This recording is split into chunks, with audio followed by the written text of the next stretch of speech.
नमस्कार विद्यार्थियों, डीएलएड के पाठ्यक्रम 509 सामाजिक उच्च माध्यमिक स्तर पर सामाजिक अध्ययन अधिगम में आपका स्वागत है। मैं हूं डॉक्टर रुचि भार्गव, सहायक प्राध्यापक, Khalsa college of education, Ranjit avenue, Amritsar. आज का हमारा प्रकरण है इतिहास, अर्थ, संप्रत्यय और प्रकृति। इस प्रकरण के उद्देश्य हैं इतिहास विषय का परिचय देना, इतिहास विषय का इतिहास को समझना, इतिहास विज्ञान है या कला इसके बारे में समझना, इतिहास विषय की प्रकृति का अवलोकन करना और इतिहास विषय के क्षेत्र के बारे में जानना। हम सभी जानते हैं कि सामाजिक अध्ययन में इतिहास विषय बहुत ही महत्वपूर्ण है। मानव स्वभाव से ही एक चिंतनशील प्राणी है और उसके हृदय में जिज्ञासा सदैव विद्यमान रहती है। यही जिज्ञासा एवं जागृति उसे अतीत के अध्ययन एवं जानकारी हेतु प्रेरित करती है। हम सभी एक चिंतनशील प्राणी हैं। हम सभी अपने इतिहास के बारे में जानना चाहते हैं। हम सभी जानना चाहते हैं कि हमारा इतिहास क्या था, हम कैसे आगे बढ़े, हमारे आगे बढ़ने का क्या तरीका था और किस तरह से हमने आज तक इतनी उन्नति की है। यही जो विचारधारा है, यही जो हमारी सोच है, ये हमें इतिहास लेखन की तरफ आगे बढ़ाती है। सामान्यतः इतिहासकार समसामयिक समाज की रुचि और आवश्यकता अनुसार अतीत की घटनाओं का लेखा जोखा करता है। इतिहासकार जब भी इतिहास लिखता है तो समाज की जो जितनी भी घटनाएं अतीत में घटी हैं, उन सब का अपनी रुचि के अनुसार और समाज की और राष्ट्र की आवश्यकता के अनुसार उनका लेखा जोखा करने की कोशिश करता है। अतः इतिहासकार का उद्देश्य अतीत का अवलोकन करते हुए वर्तमान को प्रकाशित करना और भविष्य के लिए दिशा निर्देश प्रदान करना है। इतिहासकार के इतिहास लिखने का उद्देश्य वर्तमान को प्रकाशित करना, अर्थात अतीत की पृष्ठभूमि में वर्तमान में जितनी भी प्रकृति या परिस्थितियां हैं, उन सभी को दिशा निर्देश प्रदान करना है। अब हम इतिहास शब्द का अर्थ समझेंगे कि इतिहास शब्द का क्या अर्थ है। इतिहास शब्द ग्रीक भाषा के हिस्टोरिया से लिया गया है, जिसका अर्थ है सूचना और सत्य को प्रोत्साहित करने के लिए जांच की रूपरेखा तैयार करना। हिस्टोरिया एक ग्रीक भाषा से लिया गया है और हिस्टोरिया का अर्थ है सूचना, क्योंकि इतिहास में हम बहुत सारी सूचनाएं एकत्रित करते हैं और उन सूचनाओं को सत्य की कसौटी पर कसते हैं। अतः हिस्ट्री जो है, इतिहास जो है, सत्य को प्रोत्साहित करने के लिए एक जांच की रूपरेखा तैयार करती है। मानव की विशिष्ट घटनाओं का नाम ही इतिहास है। मानव की जितनी भी विशिष्ट घटनाएं हैं, चाहे वह सामाजिक हैं, राजनीतिक हैं या आर्थिक, उन सभी घटनाओं को जब हम दोहराते हैं, जब हम लिखते हैं या हम पढ़ते हैं, उसे हम इतिहास कहते हैं। इतिहास प्राचीनता से नवीनता की ओर जाने वाली मानव जाति से संबंधित घटनाओं का वर्णन करती है। अर्थात इतिहास में हम प्राचीन काल की सारी बातों को, सारी घटनाओं को, घटना चक्र को नवीनता की ओर लेके आते हैं। अपने पुरातन काल से बढ़ते हुए अपने भविष्य काल तक का अध्ययन हम इतिहास में करते हैं। इतिहास की घटनाओं को ऐतिहासिक साक्ष्यों और तथ्यों के आधार पर प्रमाणित किया जाता है। इतिहास में जितनी भी घटनाएं घटी हैं, वो सिर्फ कहानियों पर या किंवदंतियों पर आधारित नहीं हैं, वो ऐतिहासिक साक्ष्यों पर आधारित हैं। इन्हीं ऐतिहासिक साक्ष्यों को तर्क की कसौटी पर, तथ्य की कसौटी पर कस के हम इतिहास का वर्णन करते हैं। अब हम इतिहास की कुछ परिभाषाओं को समझने की कोशिश करेंगे कि प्रमुख इतिहासकारों ने इतिहास को कैसे परिभाषित किया है। प्रमुख इतिहासकार रैप्सन ने अपने इतिहास को जब वर्णित किया तो उन्होंने कहा कि घटनाओं अथवा विचारों का उन्नति से संबंध विवरण ही इतिहास है। अर्थात वर्तमान को समझने के लिए हम इतिहास की घटनाओं और विचारों को समझते हैं और उनका आज के विचारों के साथ क्रमबद्धीकरण करते हैं। इसी को हम इतिहास कहते हैं। एक अन्य इतिहासकार E.H. कार ने इतिहास को परिभाषित किया है कि वास्तव में इतिहास इतिहासकार एवं तथ्यों के बीच अंतरक्रिया की अविच्छिन्न प्रक्रिया और वर्तमान और अतीत के बीच अनवरत परिसंवाद है। E.H. कार ने इतिहास को एक वैज्ञानिक रूप में दृष्टिकोण में लाने की कोशिश करी है कि इतिहास में हम ऐतिहासिक घटनाओं का अध्ययन करते हैं और ऐतिहासिक घटनाओं के साथ ही तथ्यों के साथ उनका विचार विमर्श करके और अंतरक्रिया करके उनमें वैज्ञानिक दृष्टिकोण को परिपूर्ण करने की कोशिश करते हैं। इन सभी परिभाषाओं और को देखा जाए और विश्लेषण किया जाए तो इतिहास विषय की ये सभी विशिष्टताएं परिलक्षित होती हैं कि इतिहास मानव के भूतकाल का विश्लेषण एवं व्याख्या करता है। इतिहास विषय मानव के भूतकाल का, भूतकाल में घटी हुई घटनाओं का और उसने किस तरह से उन्नति करी, इनका विश्लेषण करता है और उसका ऐतिहासिक रूप में व्याख्या करता है। इतिहास भूतकाल से वर्तमान में हुए परिवर्तनों का लेखा जोखा रखता है। मतलब इतिहास में, ऐतिहासिक काल में मानव ने किस तरह से उन्नति करी, किस तरह से परिवर्तन किए, उसके सामाजिक लेखा जोखा, सामाजिक उसके संवाद, सामाजिक स्थितियां, उनमें जो भी परिवर्तन हुए उन सभी का लेखा जोखा इतिहास रखता है। इतिहासकार इतिहास निर्मित करते समय सभी प्रकार के प्रमाण, जिसमें लिखित, मौखिक, साहित्यिक इत्यादि का उपयोग करता है। इतिहास को जब लिखा जाता है या इतिहास जब रचित किया जाता है तब उसके लिए हम बहुत सारे प्रमाणों को इकट्ठा करते हैं। उनमें प्रमाण कई तरह से हो सकते हैं, जैसे वो लिखित रूप में हो सकते हैं, मौखिक रूप में हो सकते हैं या फिर साहित्यिक रूप में हो सकते हैं। तो इतिहासकार इतिहास को लिखते समय इन सभी स्रोतों का प्रयोग करता है। इतिहास काल भूत और वर्तमान को समझने का साधन है। इतिहास को पढ़ के ही हम अपने आज के वर्तमान को समझ सकते हैं, क्योंकि वर्तमान की समस्याओं का, वर्तमान की परिस्थितियों का कहीं ना कहीं कोई इतिहास छुपा होता है और उस इतिहास को समझने के लिए हमें उसके भूतकाल की तरफ जाना होता है। इतिहास को पढ़ना इसलिए भी ज़रूरी है क्योंकि ये विद्यार्थी की शिक्षा और उसके संपूर्ण व्यक्तित्व के विकास में महत्वपूर्ण भूमिका निभाता है। विद्यार्थियों को हम उच्च माध्यमिक स्तर पर बहुत सारे विषय पढ़ाते हैं। उन विषयों में इतिहास एक बहुत ही महत्वपूर्ण विषय है, जिससे उसकी सामाजिक मूल्य और उसके व्यक्तित्व का संपूर्ण विकास किया जा सकता है। विद्यार्थियों इतिहास का अर्थ और इतिहास का शब्द की उत्पत्ति को समझने के बाद अब हम अध्ययन करेंगे इतिहास विषय का इतिहास, अर्थात इतिहास का कैसे जन्म हुआ, इतिहास विषय का कैसे उन्नति हुई और आज जिस रूप में इतिहास हमें दिखाई देता है उस इतिहास क्या है। इतिहास की उत्पत्ति मनुष्य के जन्म के साथ ही मानी जाती है।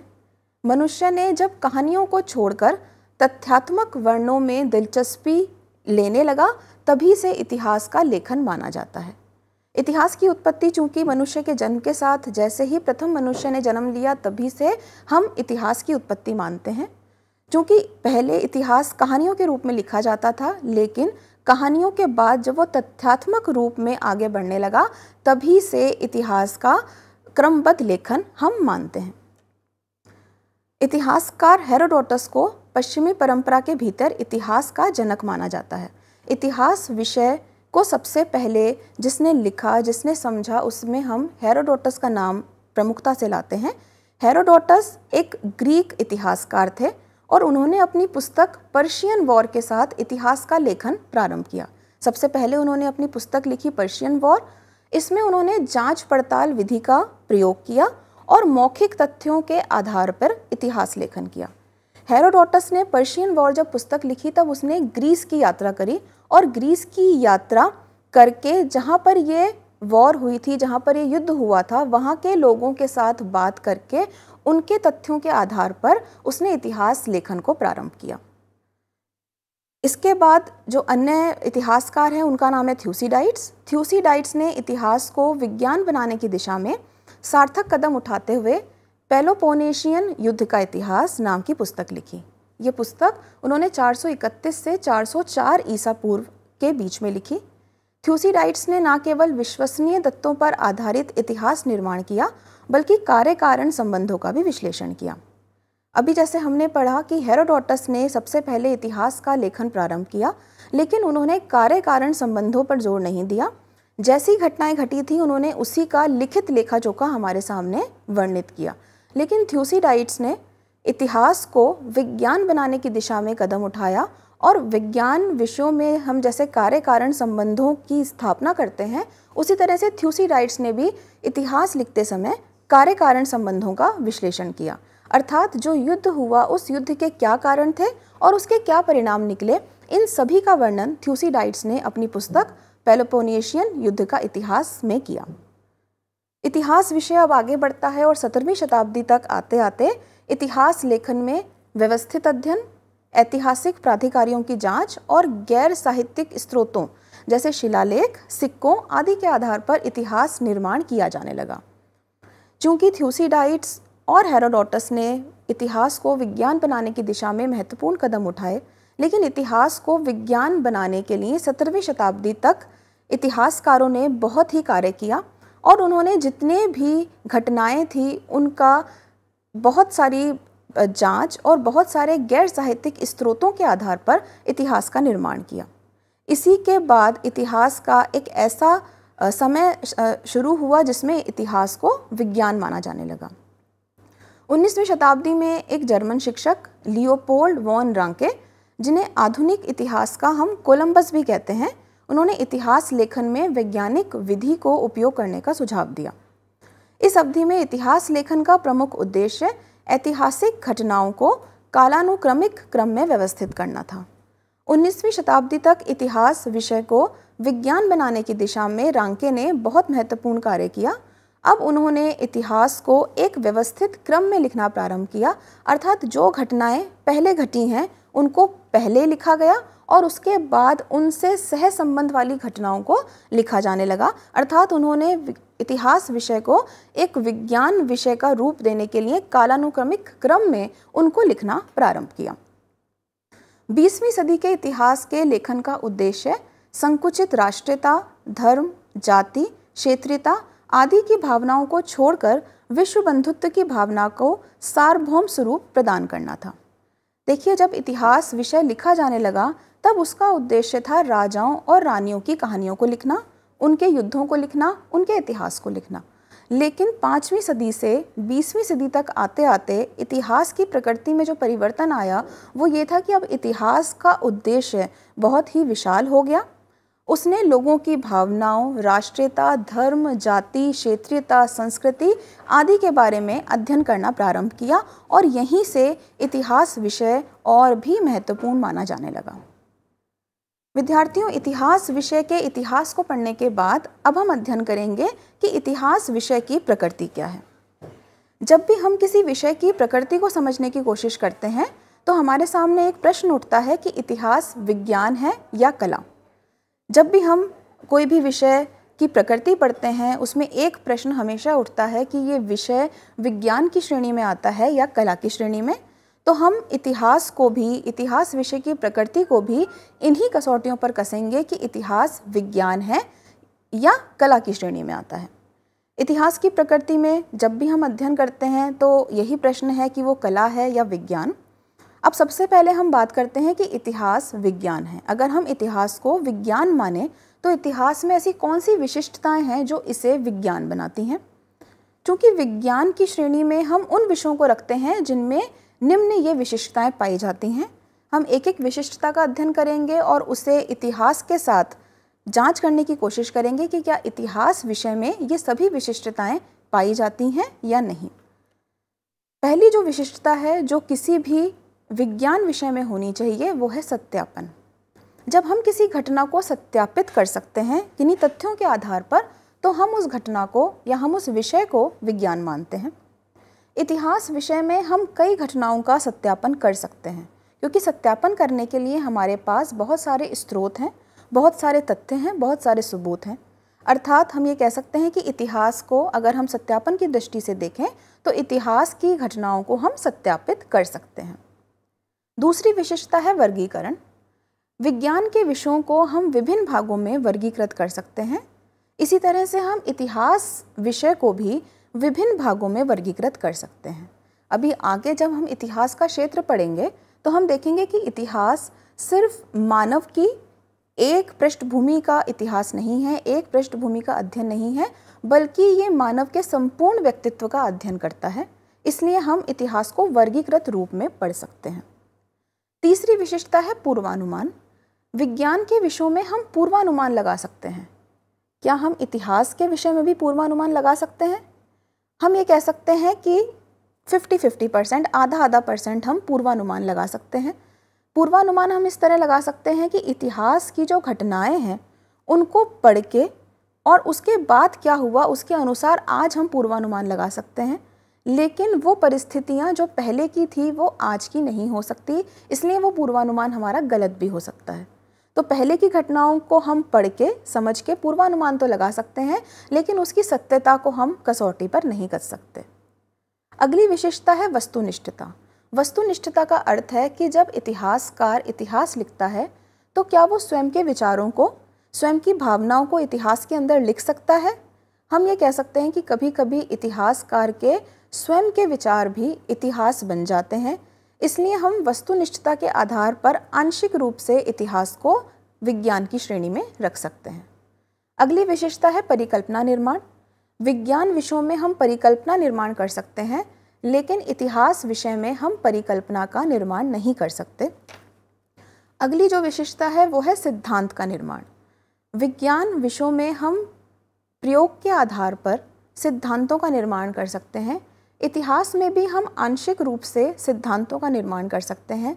जैसे हम इतिहास पढ़ के ये निष्कर्ष निकाल सकते हैं कि जो राजा लोक कल्याण के लिए कार्य करता है वो बहुत ही प्रबुद्ध होता है, बहुत ही प्रसिद्ध होता है, तो वो आज की राजनीतिक परिस्थितियों में हम उसका उपयोग कर सकते हैं। अर्थात आंशिक रूप से हम सिद्धांतों का निर्माण कर सकते हैं। विज्ञान विषय की एक अलग विशेषता है अवलोकन, क्योंकि विज्ञान विषयों में हम अवलोकन करके समझ सकते हैं और उसका निष्कर्ष निकाल सकते हैं। इतिहासकार प्राचीन स्रोतों, तथ्यों, अभिलेखों का अवलोकन करके इतिहास निर्माण कर सकता है। अतः इतिहास को विज्ञान की श्रेणी में लाने के लिए अवलोकन का जो बिंदु है उस पर ये पूरी तरह से कसौटी में कसता है। विज्ञान विषय की अगली विशेषता होती है विश्वसनीय दत्त सामग्री, अर्थात विज्ञान सबूतों पर, तथ्यों पर आधारित होता है। तो इतिहास को भी हम तथ्य आधारित ही मानते हैं, क्योंकि तथ्यों पर आधारित ही इतिहास का निर्माण किया जा सकता है। अगली विशेषता है प्रायोगिकता, कि इतिहास विषय की उपयोगिता क्या है। इतिहास विषय का हम अगर अध्ययन की दृष्टि से देखें, सामाजिक समस्याओं को देखने की दृष्टि से देखें, तो इतिहास एक बहुत ही महत्वपूर्ण विषय है जो समाज को और मनुष्य को समझने में कार्य करता है। ये बात हुई कि इतिहास विज्ञान है या नहीं। अब हम देखते हैं कि इतिहास कला है या नहीं। अब हम कला कौन से विषयों को कह सकते हैं, कला होने के लिए कौन सी विशिष्टताएं हमें चाहिए। तो सबसे पहली बात है प्रस्तुतिकरण। कोई भी विषय जो कला की श्रेणी में आता है उसका प्रस्तुतिकरण बहुत ही सुंदर और बहुत ही व्यवस्थित तरीके से किया जाता है। तो इतिहास भी एक कला की श्रेणी में इसलिए हम रख सकते हैं कि उसका प्रस्तुतिकरण जब किया जाता है तो वो कालानुक्रमिक क्रम में किया जाता है, काल के अनुसार प्रस्तुत होता है, इसलिए हम इतिहास को कला कह सकते हैं। इतिहास विषय कला है क्योंकि इसमें लयबद्धता है। लयबद्धता अर्थात ये प्राचीन काल से मध्य काल से बढ़ते हुए आधुनिक काल की तरफ बढ़ता है और ये पूरे व्यवस्थित क्रम में बढ़ता है, इसलिए हम इतिहास को कला की श्रेणी में रख सकते हैं। इतिहास एक व्यवस्थित विज्ञान भी है। इतिहास में हम जितनी भी घटनाओं का अध्ययन करते हैं वो व्यवस्थित रूप से लिखी जाती हैं, इसलिए इतिहास को हम कला मान सकते हैं। साथ ही इतिहास में संतुलन भी है। इतिहास में संतुलन कैसे है कि जहाँ पे ये बहुत प्राचीन काल की घटनाओं का अध्ययन करता है, वहीं ये आधुनिक घटनाओं का भी अध्ययन करता है। अर्थात ये अपने प्राचीन, माध्यमिक और आधुनिक इतिहास का पूरी तरह से अध्ययन करता है। अतः ये एक संतुलित रूप में कला कही जा सकती है। कला होने की अगली विशेषता है लचीलापन। जिस विषय में लचीलापन होता है उसे हम कला मानते हैं। इतिहास में भी लचीलापन पाया जाता है। इतिहास में भी हम परिवर्तन कर सकते हैं। जैसे जैसे हमें तथ्य मिलते हैं उसके आधार पर नए इतिहास का निर्माण किया जा सकता है, इसलिए हम कह सकते हैं कि इतिहास एक कला की श्रेणी में आता है। कोई भी विषय कला तब बनती है जब उसमें सजीवता होती है। तो इतिहास विषय सजीव है क्योंकि ये सजीवों का अध्ययन करता है, अर्थात मनुष्य का अध्ययन करता है और मनुष्य अपनी सजीवता के कारण ही जाना जाता है। और इतिहास विषय में भी हम मनुष्य के सामाजिक, आर्थिक और राजनीतिक जीवन का अध्ययन करते हैं। कला होने की अगली विशेषता है सौंदर्यपूर्णता, कि कोई भी विषय जब तक कला नहीं माना जाता जब तक उसमें सुंदरता नहीं होती। तो इतिहास विषय को भी हम एक सौंदर्यपूर्ण विषय मानते हैं क्योंकि इसमें हम अपने प्राचीन काल की जो धरोहर हैं, प्राचीन हमारा इतिहास है, उसको हम सौंदर्यपूर्णता की दृष्टि से देखते हैं, इसलिए इतिहास को हम कला मान सकते हैं। दोनों तथ्यों का अध्ययन करके कि इतिहास विज्ञान है या कला, अब हम निष्कर्ष रूप से कह सकते हैं कि इतिहास विषय आंशिक रूप से विज्ञान की श्रेणी में भी आता है और आंशिक रूप से कला की श्रेणी में भी आता है। अर्थात हम इतिहास को विज्ञान और कला दोनों की श्रेणी में रख सकते हैं। विज्ञान विषय में क्यों रख सकते हैं? क्योंकि इसमें हम कार्य कारण संबंधों की स्थापना कर सकते हैं कि कोई भी कार्य क्यों हुआ, उसके पीछे के कारण हम समझ सकते हैं। इतिहास में हम पूर्वानुमान, आंशिक रूप से हम पूर्वानुमान लगा सकते हैं, आंशिक रूप से हम परिकल्पनाओं का निर्माण कर सकते हैं, इसलिए हम इस विषय को विज्ञान की श्रेणी में लाते हैं। वहीं कला की तरह हम इसमें सौंदर्यपूर्णता का मिश्रण होता है, लयबद्धता होती है और साथ ही में सजीवता होती है, इसलिए विज्ञान विषय को हम कला की श्रेणी में भी रख सकते हैं। अब हम इतिहास विषय की प्रकृति का अध्ययन करेंगे कि इतिहास विषय की प्रकृति क्या है। इतिहास अतीत की रोशनी में वर्तमान का अध्ययन है। जैसे कि हमने पहले भी पढ़ा कि इतिहास विषय में हम वर्तमान का अध्ययन कर सकते हैं अतीत की रोशनी में। इतिहास मनुष्य का अध्ययन करता है, मनुष्य के सामाजिक, आर्थिक और राजनीतिक परिप्रेक्ष्य का अध्ययन करता है। इतिहास मानव और उसके समय का मिश्रण है, क्योंकि इतिहास में हम कालों का अध्ययन करते हैं, समय का अध्ययन करते हैं और साथ में मानव का अध्ययन करते हैं। इतिहास घटनाओं का वस्तुनिष्ठ अभिलेख है। इतिहास में जितनी भी घटनाएं हम लिखते हैं उनका कोई ना कोई हमारे पास सबूत और साक्ष्य होता है। इतिहास मानव और उसके भौगोलिक परिप्रेक्ष्य का सम्मिश्रण है। इतिहास में बहुपक्षीय विवरण है, अर्थात मानव के विभिन्न पक्षों का अध्ययन इतिहास विषय में किया जाता है। इतिहास अतीत की घटनाओं और प्रगतिशील उभरते भविष्य के बीच एक संवाद है। इतिहास वर्णन के साथ विश्लेषण भी करता है। इतिहास में निरंतरता और समन्वय इतिहास की आवश्यकताएं हैं और इतिहास एक व्यापक श्रेणी में आता है। सारांश रूप में हम कह सकते हैं कि इतिहास की रचना में पर्याप्त सामग्री, वैज्ञानिक ढंग से उसकी जांच, उससे प्राप्त ज्ञान का महत्व समझने के विवेक के साथ ही ऐतिहासिक कल्पना शक्ति का विकास और सजीव चित्रण की क्षमता विद्यार्थियों में बनाई जाती है। स्मरण रखना चाहिए कि इतिहास ना तो साधारण परिभाषा के अनुसार विज्ञान है और ना केवल काल्पनिक दर्शन और साहित्यिक रचना है। इन सब के यथोचित सम्मिश्रण को इतिहास का स्वरूप कहा जाता है। अब हम इतिहास का क्षेत्र पढ़ेंगे। जैसा कि मैंने कहा था कि इतिहास एक बहुत ही फैला हुआ क्षेत्र है। इसके क्षेत्र में हम सैन्य इतिहास, राजा और रानियों की कहानियाँ और उनके सैन्य घटनाएं, विभिन्न धर्मों का इतिहास, विभिन्न सामाजिक समस्याएं, सामाजिक संरचना का इतिहास पढ़ते हैं। साथ ही हम राजनीतिक इतिहास पढ़ते हैं और उस देश या शहर की सांस्कृतिक और आर्थिक इतिहासों का भी अध्ययन हम कर सकते हैं। निष्कर्ष रूप से हम कह सकते हैं कि इतिहास दर्शन इतिहास चिंतन की एक विधि है। इतिहास का स्वरूप निरंतर, परिवर्तनशील और सामाजिक आवश्यकताओं के अनुसार सदैव विकसित होता रहता है। इतिहास मनुष्य के सामाजिक संगठित समूहों का, चाहे वे कितने भी प्रगतिशील या पिछड़े हुए हों, उनके आर्थिक, सामाजिक, राजनीतिक, सांस्कृतिक आदि जीवन के सभी पहलुओं का अध्ययन करता है। धन्यवाद।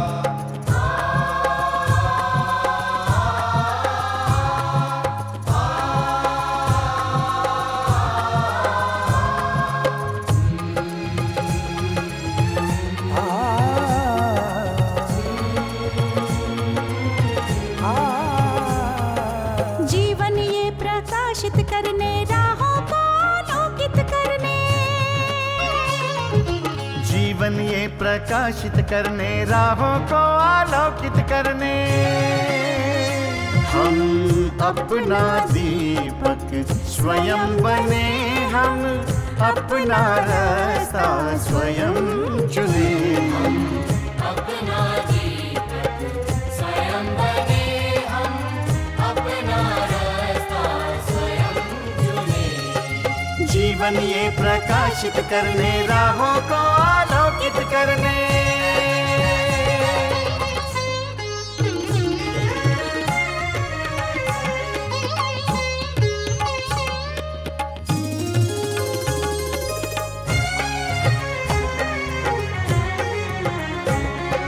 धन साधन समय की सीमा से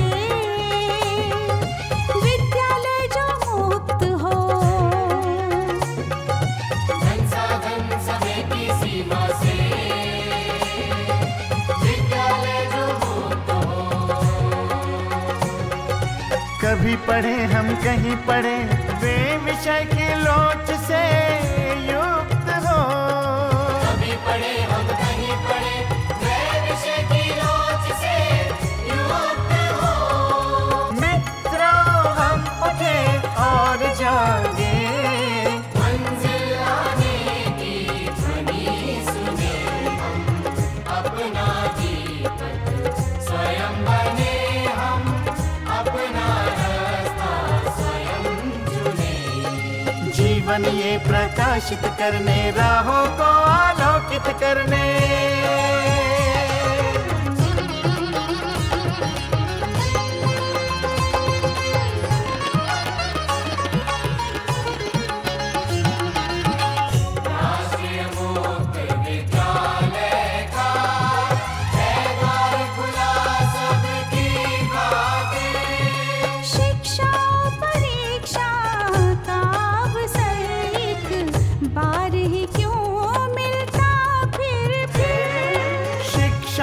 परीक्षा का अवसर एक बार ही क्यों मिलता फिर दुनिया में इसके केंद्र बहुत। कोई मन चाहा केंद्र चुने, हम अपना दीपक स्वयं बने। हम अपना रास्ता स्वयं चुने। कोई मन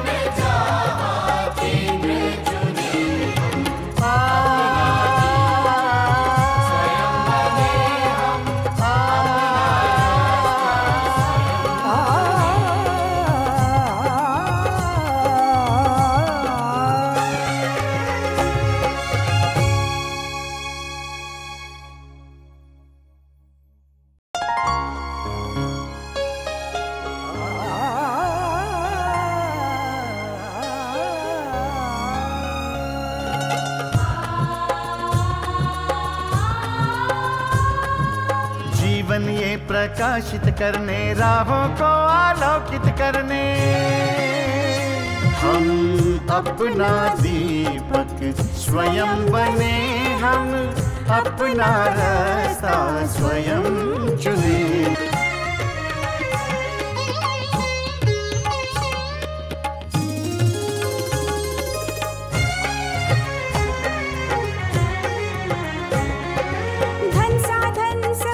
सीमा से विद्यालय जो मुक्त हो। धन साधन समय की सीमा से विद्यालय जो मुक्त हो। कभी पढ़े हम कहीं पढ़े